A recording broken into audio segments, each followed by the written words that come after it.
Muchas gracias, señor consejero, por las explicaciones del presupuesto de su consejería. Agradecerle, estamos muy de acuerdo con el posicionamiento general que ha dicho y nos congratulamos de que efectivamente haya hecho el énfasis tanto al comenzar su intervención como al acabarla en el aumento de las partidas en educación, sanidad y ayuda a la dependencia, que nos parece sumamente importante. Voy a empezar haciendo también, en relación a eso, un posicionamiento político general sobre estos presupuestos, ya que consideramos una falacia proponer el crecimiento, que es en lo que se basa, como solución a la actual situación de crisis, deterioro de los servicios públicos, de las condiciones laborales y de vida de los ciudadanos y ciudadanas y la progresiva privatización de los servicios y del patrimonio común. Decir que reformas en la composición de las finanzas públicas pueden elevar el crecimiento del PIB per cápita hasta un 1% en un periodo de 5 a 10 años es decir bien poco a favor de mejorar las condiciones de vida y laborales de la gente. El PIB no sirve para medir el grado de bienestar, de escasez o infelicidad de los ciudadanos. Hemos de tener en cuenta que la crisis y el posterior proceso de consolidación fiscal han derivado en un incremento significativo de la desigualdad. Y es esa desigualdad el factor a tener en cuenta más que el PIB a la hora de analizar las prioridades a considerar en cualquier presupuesto. Bien, y ahora, buena parte de la consolidación fiscal hasta ahora se ha basado en la disminución de la inversión pública, que prácticamente se ha reducido a la mitad durante todo el periodo de crisis.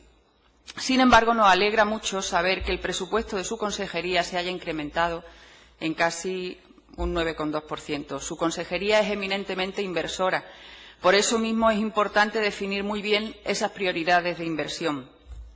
Adscrita además a la consejería figuran la Agencia de Viviendas y Rehabilitación de Andalucía, ABRA, la Agencia Pública de Puertos de Andalucía y la Agencia de Obra Pública de la Junta de Andalucía.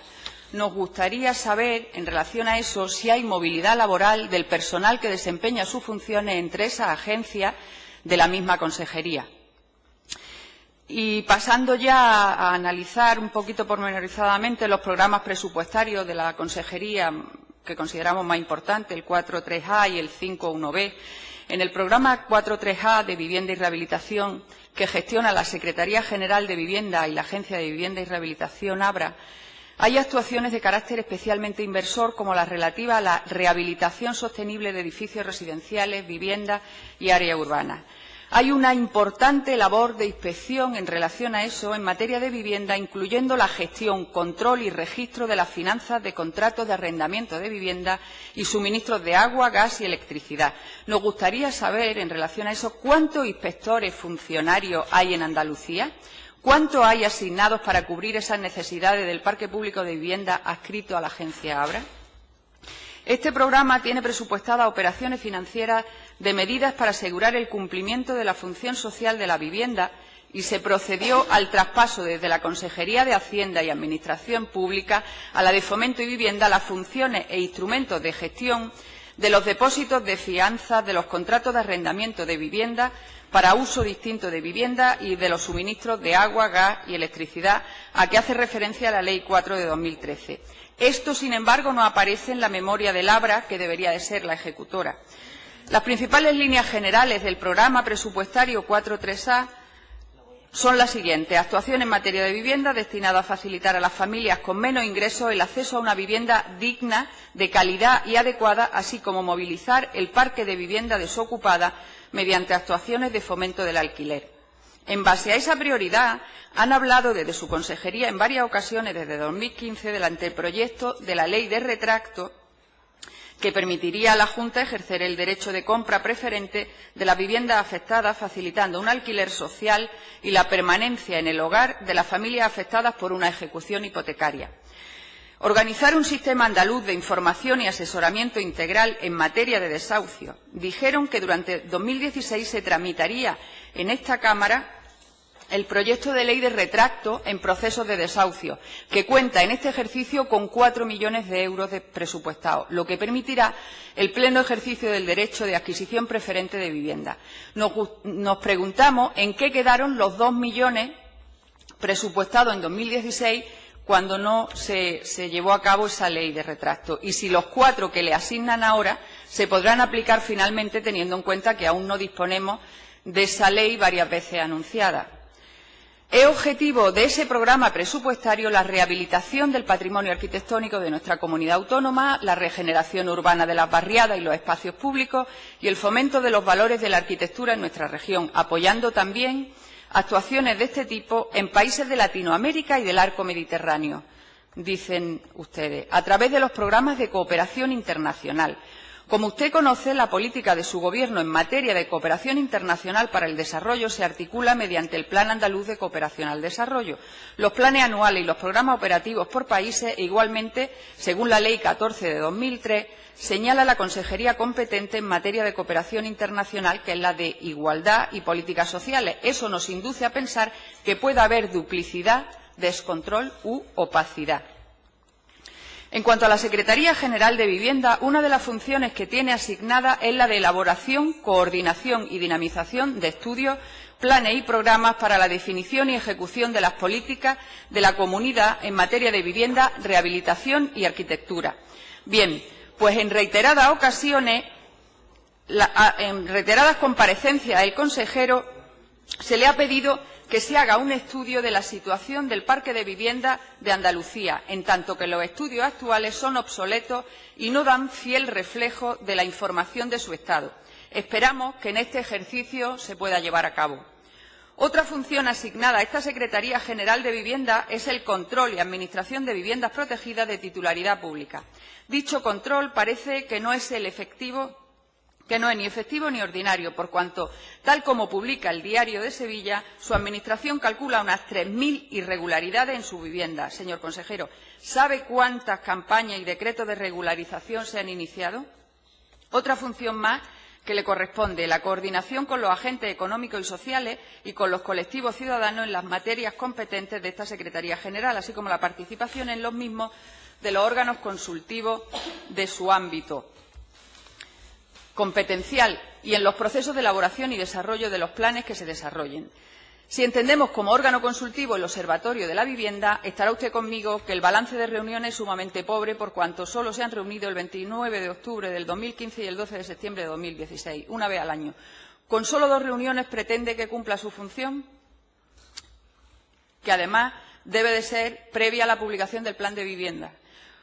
Por su parte, corresponde a la Dirección General de Vivienda, Rehabilitación y Arquitectura el desarrollo y ejercicio de las competencias en materia de rehabilitación de la ciudad consolidada para implementar y afianzar la recuperación física, social y económica con el fin de mejorar la calidad de vida de las personas y de su entorno, y también la rehabilitación de vivienda, espacios libres y equipamiento bajo criterios de sostenibilidad, eficiencia energética y de la calidad de vida de las personas. Hablar de rehabilitación cuando el propio Defensor del Pueblo en su informe de 2015 decía que algo que a lo largo de los años han venido percibiendo a través de lo que le cuentan las personas que acuden a ellos son las quejas por el deterioro progresivo que han venido teniendo algunas promociones públicas de vivienda de titularidad de la Junta de Andalucía, cuya gestión y administración, en la mayoría de los casos, tiene encomendada el ABRA. Se nos ha dicho en ocasiones que el impago del alquiler es generalizado, que se realizan obras de ampliación en patio y garajes, se producen muchos enganches ilegales a las redes de suministro eléctrico y de agua, y algunas de esas situaciones no parecen estar controladas. Bien, Andalucía es una de las comunidades autónomas en las que mayor número de desahucios se producen, según las estadísticas del Consejo General del Poder Judicial. Al mismo tiempo, se incrementa el número de viviendas deshabitadas en Andalucía. Según los censos de población y vivienda de 2011, en Andalucía existían 637.221 viviendas vacías, un 16,1% más que hace una década. Los últimos datos publicados por el Ministerio de Fomento estiman un parque de vivienda en Andalucía de 4,5 millones, lo que supone un incremento respecto al existente en 2001 de 1 millón de viviendas. Según los últimos estudios realizados, entre ellos el del Ministerio de Fomento, existe aproximadamente un stock de vivienda nueva no vendida de 150.000 unidades. En resumen, pueden estimarse que el número de viviendas vacías existentes en Andalucía se encontrará muy por encima de las 700.000. De todos los factores expuestos se deduce, de un lado, un desorbitado parque de viviendas sin uso o infrautilizado y, de otro, una demanda insatisfecha con una oferta insuficiente y a precios no adecuados, por lo que se hace urgente potenciar su uso mediante las distintas medidas en un contexto de crisis económica como en el que venimos padeciendo. Por esta razón, este grupo ha propuesto en reiteradas ocasiones la necesidad de que la Consejería case la oferta con la demanda, que junto a la creación de los registros de demandantes de vivienda exista un registro de oferta de la vivienda pública. Ustedes votaron en contra de eso. No atendieron a que con ello se pretendía la creación de un registro de la oferta de vivienda pública en Andalucía, que, por cierto, ¿hay vivienda pública vacía en Andalucía? En base al diagnóstico que hacen y teniendo en cuenta la finalidad última del programa, como elementos definitorios del mismo para el 2017 señalan el despliegue efectivo del nuevo Plan de Vivienda y Rehabilitación de Andalucía 2016-2020, en el que se apuesta por programas y actuaciones que fomenten el alquiler de viviendas, la rehabilitación del parque residencial andaluz y la adecuación de los espacios públicos. Muy bien. Y culminar el cierre de los planes autonómicos de vivienda anteriores, asumiendo aquellas obligaciones que se deriven del nuevo plan según la normativa vigente. Esperamos que este elemento definitorio, como ustedes lo han llamado, incluya el pago a las ayudas al alquiler, que aún no se han abonado. Voy a ir adelantando. Dentro de las actuaciones de desarrollo del Plan Autonómico de Vivienda, destacan ustedes las apuestas por el Programa de Fomento Público del Alquiler, cuyo objeto es el fomento de la creación de un parque público de vivienda protegida, edificios de titularidad pública, por la implantación de los planes municipales de vivienda y suelo, para los que se articularán ayuda a las entidades locales. Señor consejero, ¿es usted consciente de que los precios de la vivienda protegida en alquiler son precios no mucho más bajos que las viviendas libres? ¿Es usted consciente de que el problema en una sociedad líder en lanzamientos por impago de hipoteca por causa sobrevenida, el programa propuesto es a todas luces insuficiente? ¿Para cuándo vivienda protegida de iniciativa pública al objeto de paliar esa situación? En cuanto a... Voy a pasar ya a analizar un poco el programa que se refiere al 5.1b. En el ámbito de la movilidad, que le dan especial importancia a la inversión de los capítulos 6, inversiones reales, y 7, transferencia de capital, especialmente focalizado en el desarrollo, la construcción y la puesta en funcionamiento tanto del Metro de Málaga, del de Granada, atendiendo a unos objetivos principales del programa, como también la continuidad en las actuaciones del tren de la Bahía de Cádiz y el de Alcalá, y las asignaciones dedicadas a la inversión en materia portuaria. Aun siendo importante en este ámbito la actividad inversora, el hecho de la puesta en funcionamiento de las distintas líneas de metro, así como la financiación de los gastos corrientes, hay que hacer hincapié en que, una vez finalizadas esas obras, que son las más grandes, las que han sido más cuantiosas, acaben de articular la trama urbana y metropolitana necesaria a partir de entonces, una vez acabados los tramos que ya están prácticamente finalizados. Un porcentaje muy importante afirman también que mantienen una inversión, como en los ejercicios precedentes, en la consolidación del plan de la bicicleta y las actuaciones vinculadas al mismo. No parece cuadrar esa apuesta que dicen hacer en materia de movilidad con la modernización y eficiencia del transporte público, principalmente de los sistemas de transporte de viajeros y mercancías. En relación al orden de prioridades, recordamos que en el Plan Andaluz de la Bicicleta 2014-2020, que fue aprobado en 2014, con un presupuesto de 421 millones de euros, se pretendía conseguir un 15% del reparto modal en bicicleta para ámbito urbano y un 10% en ámbitos metropolitanos. Debemos decir que la Junta aportó en el presupuesto del 2016 un 4,7% de la inversión comprometida para la realización del proyecto, 15 millones de euros, y si debe estar culminado en 2020, nos tememos que no se va a cumplir el compromiso adquirido en 2014. A ese ritmo, el plan tardaría en ejecutarse más de 20 años. El presupuesto para 2016 se redujo a la mitad respecto al previsto para 2015 y era incluso menor que el del 2014. Para 2015 se presupuestaron 33 millones y se ejecutaron 18, y para 2014 se previeron 18 y se ejecutaron 5. Según el estudio recogido en el plan, cuando el proyecto esté finalizado, los beneficios asociados repondrán la inversión ejecutada en solo un año, con un ahorro anual de 413 millones en gasto sanitario y en transporte, gracias a la disminución del consumo energético y de emisiones contaminantes y por reducción del absentismo. Además, sabemos que supondría la creación de más de 15.000 puestos de trabajo, más de la mitad relacionados con la construcción y mantenimiento de las vías y el resto con la actividad social del sector turístico, la fabricación y reparación de bicicletas, así como el comercio y los servicios vinculados. Nos parece, por tanto, una inversión más que rentable y por ello animamos a que se dote presupuestariamente de la forma más adecuada. En la revisión del Libro Blanco del Transporte de la Unión Europea se expresa que el sistema de transporte no es sostenible y se aboga por un cambio de paradigma. Para el año 2050, las emisiones de dióxido de carbono procedentes del transporte seguirán estando una tercera parte por encima de su nivel de 1990. Los costes de la congestión aumentarán en cerca del 50% en el horizonte que ya he dicho, de 2050. La preocupación por el modelo de ciudad estaba presente en esa estrategia andaluza de sostenibilidad en el año 2004, que quería desarrollar un modelo de ciudad donde se minimizase la necesidad de desplazamiento urbano, teniendo en cuenta la recuperación de la ciudad existente y evitando el consumo excesivo de suelo. Voy acabando.